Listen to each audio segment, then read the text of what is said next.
میاں چنو سے رانا جواد پوچھتے ہیں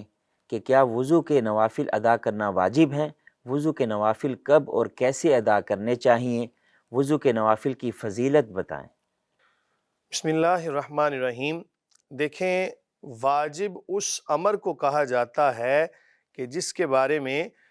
نہ کرنے کے حوالے سے شریعت نے کوئی وعید سنائی ہو کہ نہ کرنے پر یہ نقصان ہوگا، اور جب کسی چیز کی صرف فضیلت کو بیان کیا جائے، اس کے چھوڑنے پر کوئی وعید نہ سنائی جائے، تو وہ عمل سنت تو ہوتا ہے،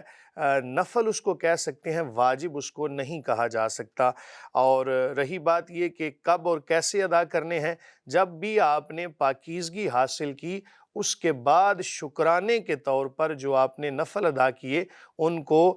تحیت الوضو کہا جاتا ہے، اور اس کی بہت ساری فضیلتیں قرآن و سنت کے اندر بیان ہوئی ہیں۔ حضور نبی کریم صلی اللہ علیہ وآلہ وسلم کے ایک صحابی ہیں، بڑے مشہور و معروف ہیں، جن کا نام حضرت سیدنا بلال حبشی رضی اللہ عنہ۔ یہ میں لفظ جو سیدنا بول رہا ہوں نا، یہ میں کوئی اپنی طرف سے اور غلو کرتے ہوئے نہیں، یہ وہ ہستی ہیں کہ جن کو حضرت عمر ابن خطاب رضی اللہ عنہ جیسی عظیم ہستی سیدنا کہہ کر بلاتی، اور یہ اسلام کا یہ ایک حسن ہے کہ ایک وقت کے اندر حضرت بلال حبشی رضی اللہ عنہ غلام ہیں، اور دوسرے ہی لمحے جب اسلام کو قبول کیا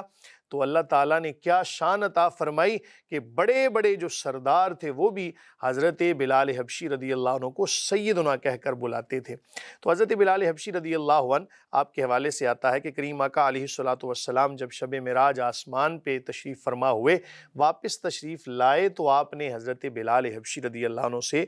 سوال کیا کہ بلال، کون سا ایسا عمل کرتے ہو کہ میں نے جنت میں اپنے آگے آگے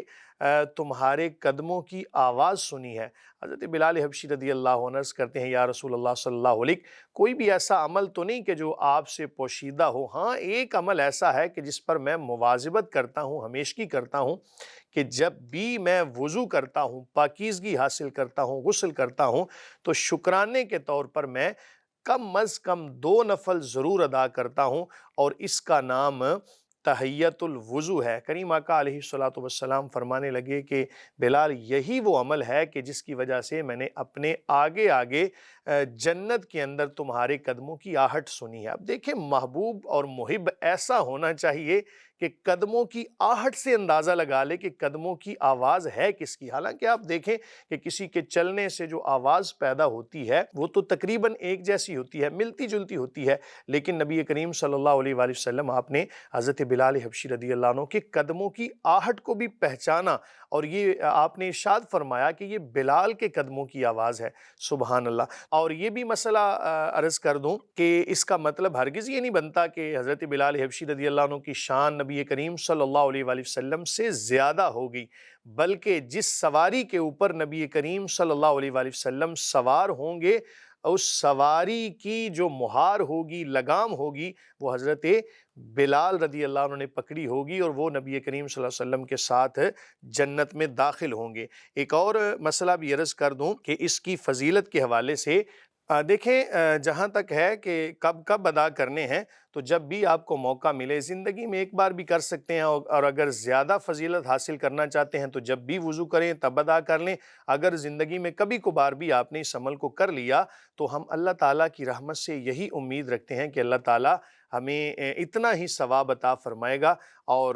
اس کے علاوہ یہ بھی یاد رکھیں کہ جو نفل اور سنت کا جس کے ساتھ تعلق ہوتا ہے، اس میں کوئی چیز واجب نہیں ہے، اس کے چھوڑنے پہ کوئی نقصان بھی